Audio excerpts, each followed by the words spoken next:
సాయి వెంకట్గా నేను సినీ పరిశ్రమ వచ్చిన తర్వాత నేను మొదట్లో చాలా ఒడిదుడుకులు, బ్యాక్గ్రౌండ్ లేదు, సినీ పరిశ్రమ అంటే తెలియదు, కానీ సినీ రంగంలో సినిమా తీయాలనే ప్యాషన్.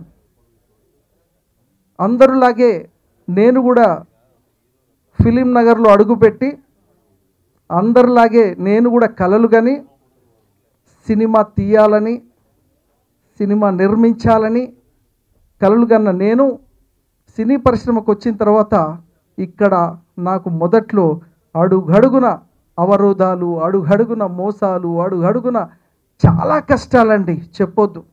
అలాంటి కష్టాలు ఎదుర్కోలేక నేను ఒక టైంలో డిసప్పాయింట్ అయిపోయాను. అబ్బో నాతో కాదేమో, ఈ సముద్రాన్ని నేను ఈదలేనేమో అని ఒక్క క్షణం నేను ఆలోచిస్తే నాకు చెయ్యి వేసి నీలో టాలెంట్ ఉంది బాబు, నువ్వు వెనకడుగేయొద్దని చెప్పాడు ఫస్ట్ మా రామ్ సత్య గారు. అంటే సినీ పరిశ్రమలో ఎవరో ఒకరు చెయ్యి అలా వేసి నేనున్నాను అనాలి అంటే ఆ ధైర్యమే వేరుంటుంది.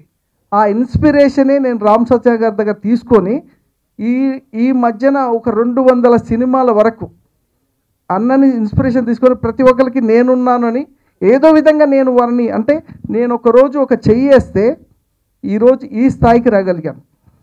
అంటే ఒక సపోర్ట్ అనేది కావాలి, నేనున్నాను అని ఒక ధైర్యం కావాలి. ఆ ధైర్యం ఇచ్చిన మా రామ్ సత్య గారు ఎప్పటికీ మర్చిపోయి, నేను 50 సభల్లో కూడా సత్తనని గుర్తు చేసుకున్నాను. ఏందన్న నేను ఏం చేశానని నువ్వు ఊరికే నా పేరు చెప్తావు అంటాడు.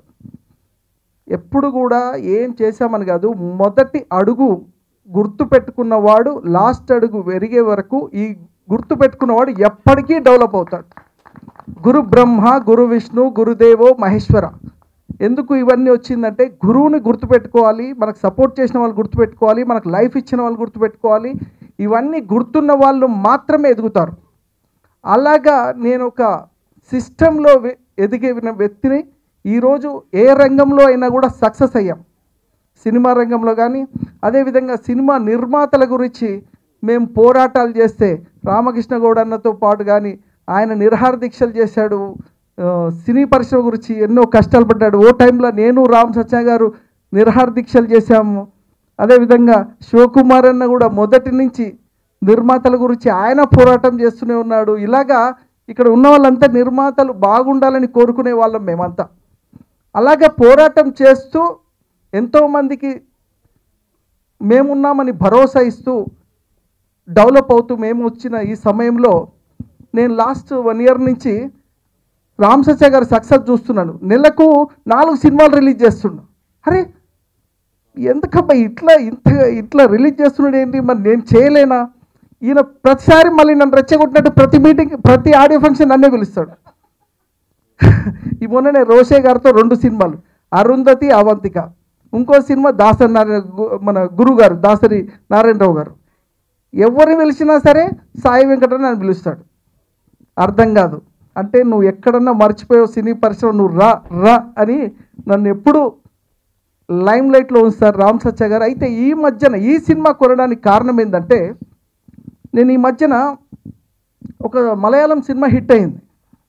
హిట్ అయితే మేము కేరళ వెళ్ళి ఆ సినిమా కొనాలని వెళ్తే అసలు మన కాంపిటీషన్ ఏందనేది నాకు అప్పుడు అర్థమైంది. ఇక్కడ లేదు కాంపిటీషన్, చెన్నైలో మన కాంపిటీషన్ ఎక్కువ ఉంది, మలయాళంలో కాంపిటీషన్ ఉంది, కన్నడలో కాంపిటీషన్ ఉంది, ఇక్కడ లేదు కాంపిటీషన్. అక్కడ పోయి నేను 50 లక్షలు అంటే ఇంకో ఆయన 70 లక్షలు అన్నాడు, ఒక ఆయన 90 లక్షలు అన్నాడు రైట్స్. షాక్.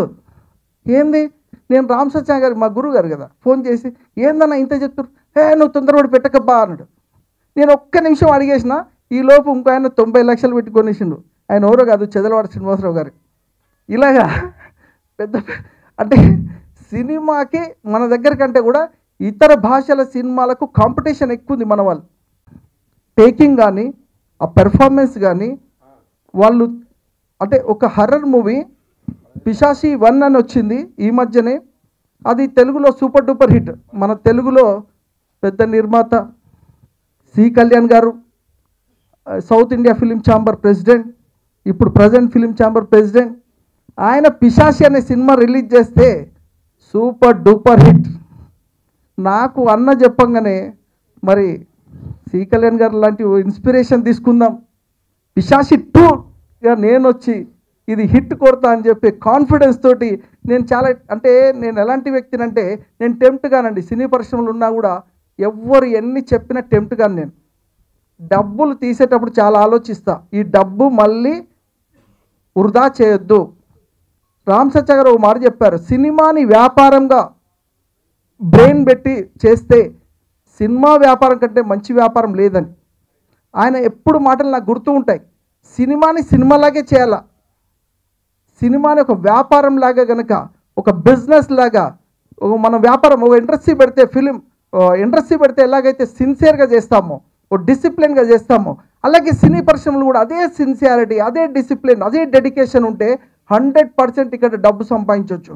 ఇలా అమెరికా లాంటి దేశాలు కూడా, అంత పెద్ద దేశం కూడా సినీ పరిశ్రమ మీద ఆధారపడ్డది.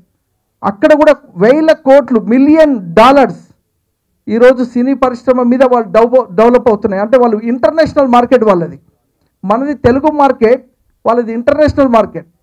అంటే అలాంటి ఒక పెద్ద దేశం కూడా సినిమాని వ్యాపారంగా చూస్తుంది.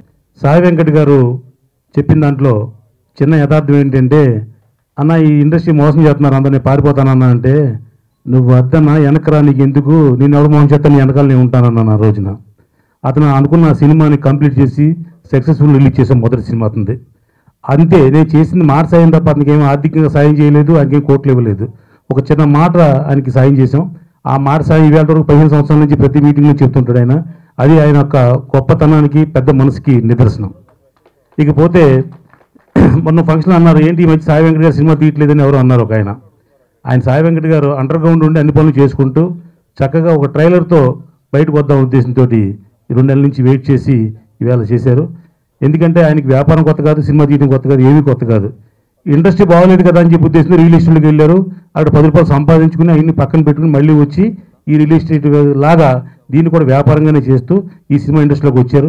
ఇప్పుడు వచ్చిన మనిషి మళ్ళీ ఇంకా బ్యాక్ అవ్వడు, వరుసగా నెలకోసం 2 నెలకో సినిమాని తీసి మళ్ళీ ప్రేక్షకులకు అందరికీ చిరపరిచితులు అవుతారు.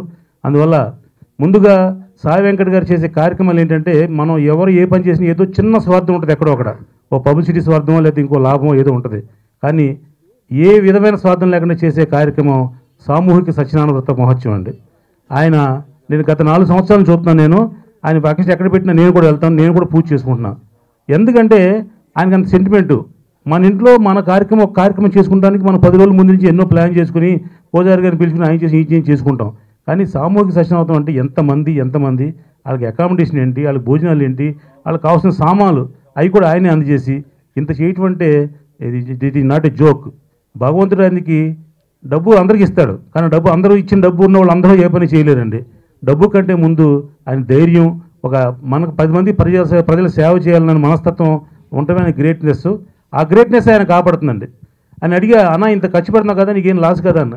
లాస్ కాదు కదన్నా, అది నా చేతుంటే నాకు వైబ్రేషన్స్ వస్తాయి, నాకు అంత ఫంక్షన్ చేశానంటే నాకు చాలా గ్రేట్గా ఆనందంగా ఫీల్ అవుతాను. నేను ఇప్పుడు 10 బిల్డింగ్లు కొన్నామంటే ఆనందం కాదు నాకు, ఇలాంటి ఒక సత్యనారాయణ లాంటి ఫంక్షన్ చేశానంటే నాకు చాలా ఆనందంగా ఉంటుంది నాకు అన్నాడు. భగవంతుడు అంటే ఆయనకి ఆ రూపంలో ప్రవేశించి ఆయనకి ఈ కార్యక్రమాలు చేయిస్తూ, దాంతోపాటు వ్యాపారం కూడా ఉంది. ఆ వ్యాపారస్తులు కాబట్టి వ్యాపారం చేసుకుంటున్నారు, వీరు ఆధ్యాత్మిక కార్యక్రమాలు చేస్తున్నారు. ఇలాగా బహుబలంగా అన్ని రకాల పనులు చేసుకుంటూ అందరికీ ఆ చేదురు వాదురు ఉండే మంచి వ్యక్తి మా సాయి వెంకట్. అలాగే చిన్న ప్రొడ్యూసర్లు ఏదైనా ఆడియో ఫంక్షన్ చేసుకున్నా, ఏం చేసుకున్నా నా అంతటి నేను స్పాన్సర్గా ఇది ఇంత ఇస్తానన్నా అని చెప్పేసి అడగకుండా ఈయన ఎదురు స్పాన్సర్ ఇచ్చి వాళ్ళని ఎంకరేజ్ చేసే మంచి మనసున్న మిత్రుడు మా సాయి వెంకట్.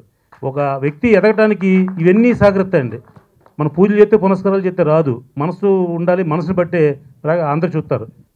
సాయి వెంకట్ చాలా మంచి ఆలోచనతో ఒక మంచి డిసిషన్ తీసుకున్నాడు, ఒక మంచి సినిమాని తీసుకున్నాడు. డెఫినెట్గా ఈ సినిమా హిట్. అంటే సినిమా చూస్తుంటేనే మాకే భయం వేస్తూ ఉంది ఆ ట్రైలర్. డెఫినెట్గా సినిమా మంచి సినిమా అవుతుంది. ఎందుకంటే ఆయన చేసే ప్రతి పని ఆలోచనతో చేస్తూ ఉంటాడు. కాబట్టి దీన్ని కూడా ఆలోచించి మంచి సినిమా తీసుకోవాలని మంచి సినిమా తీసుకోవడం, ఇది మంచి హిట్ అయి సాయి వెంకట్కి మంచి హిట్ సినిమా రావాలని కోరుకుంటా ఉన్నాను.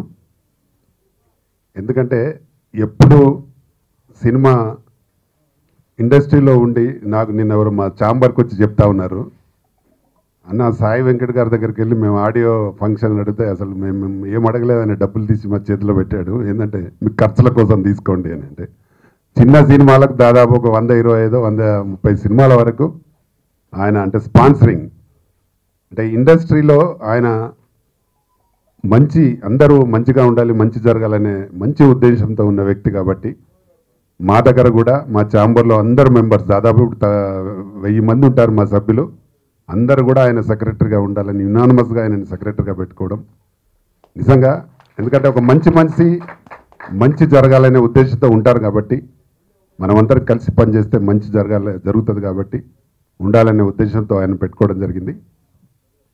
మరి పిశాచి 2 సినిమా మనందరికీ తెలిసిన విషయమే. పిశాచి ఏ విధంగా ఘన విజయం సాధించిందో, మరి ఈ యొక్క పిశాచి 2 అనే సినిమాని ఈ యొక్క తెలుగు ప్రేక్షకులకు అందించడానికి మరి సాయి వెంకట్ గారి పేరులోనే లయన్ సింహం అనేది ఉంది. మరి ఇప్పటి వరకు దాదాపుగా కొంచెం సేపు విరామం తీసుకొని పడుకొని సింహం లేచిందంటే ఎంత స్పీడ్గా పరిగెత్తుందో మీరందరు సింహం ట్రైలర్లోనే చూసుంటారు. ఆ విధంగా ఈ సింహం కూడా ఇప్పుడు పరిగెత్తడానికి సిద్ధమై ఈరోజు మీ ముందుకు రావడం జరిగింది. మరి అన్న చెప్పినట్టుగా మేమంతా ఇంకా లర్నింగ్ స్టేజ్లో ఉన్నటువంటి వాళ్ళమే. ఎందుకంటే ఇక్కడ ఉన్నటువంటి మిత్రులందరూ కూడా చాలా అనుభవజ్ఞులు. వారు చేసినటువంటి సినిమాలు తీసుకున్నా, వారి యొక్క అనుభవం తీసుకున్నా, మరి వాటినన్నిటిని కూడా ఎప్పటికప్పుడు బేరీజు వేసుకుంటూ మేము వారి అనుభవాలను మేము ఎప్పటికప్పుడు ఆలోచించుకుంటూ మరి వారి ఒక్కొక్క అనుభవాన్ని ఏ విధంగా తీస్తారు, వారు చేయలేక కాదు, మరి చేయడానికి అన్ని సోర్సెస్ ఉన్నప్పటికీ కూడా మరి వారు సమయాభావం మరియు ఇక్కడ ఉన్నటువంటి పరిస్థితులకు అనుగుణంగా ముందుకెళ్ళడం జరుగుతుంది. కాబట్టి మరి వాటన్నిటిని కూడా మేము ఆచరణలు తీసుకొని మరి చిన్న సినిమాలు, మరి పెద్ద సినిమాలు ఏవైతే జనాకర్షణ కలిగినటువంటి, ఏదైతే ఆడియన్స్ మెచ్చుకునే విధంగా ఉన్నటువంటి సినిమాలు తీసుకోవడం జరుగుతుంది. అదే కోవలో ఈరోజు పిశాచి 2 మనం శాంపుల్గా ట్రైలర్లోనే మనకు విజయం అనేది కనబడుతుంది. కాబట్టి తప్పకుండా ఈ యొక్క సినిమాను ప్రత్యేకంగా మన యొక్క తెలుగు ఆడియన్స్ ప్రేక్షక దేవుళ్ళందరూ కూడా ఆదరించి అభిమానించి మరి యొక్క సినిమాను విజయవంతం చేస్తారని చెప్పేసి తప్పకుండా కోరుకుంటూ, చేయాల్సిందిగా కోరుకుంటూ, మరి ఇందాక అన్న చెప్పారు ఏ విధంగా మరి ఇంత పెద్ద సినిమాలన్నీ చేస్తూ ఉన్నారని చెప్పేసి. మరి ఒకటే కారణం, వారికి నాకు తేడా ఏంటంటే ఆయన అన్ని సేల్ రీడ్ చేసుకుంటూ లాకర్లో పెట్టుకుంటా ఉన్నాడు, మరి నేనేమో సేల్ చేసుకొని సినిమాలు కొంటా ఉన్నాను. అంతే తేడా. ఎందుకంటే ఇద్దరం కూడా ఈ ప్రపంచంలో ఒక్కటి మాత్రం వాస్తవం, భూతల్లి అనేది ఎవరికీ భారం కాదు. ఎందుకంటే మనం పుట్టినప్పుడు ఈ భూమి మీదనే పడతాం, మళ్ళీ పోయినాక కూడా ఆ భూమిలోకే వెళ్తాం. కాబట్టి భూతల్లిని నమ్ముకున్నటువంటి వ్యక్తి ఎవ్వరు కూడా ఈ ప్రపంచంలో నష్టపోలేదు.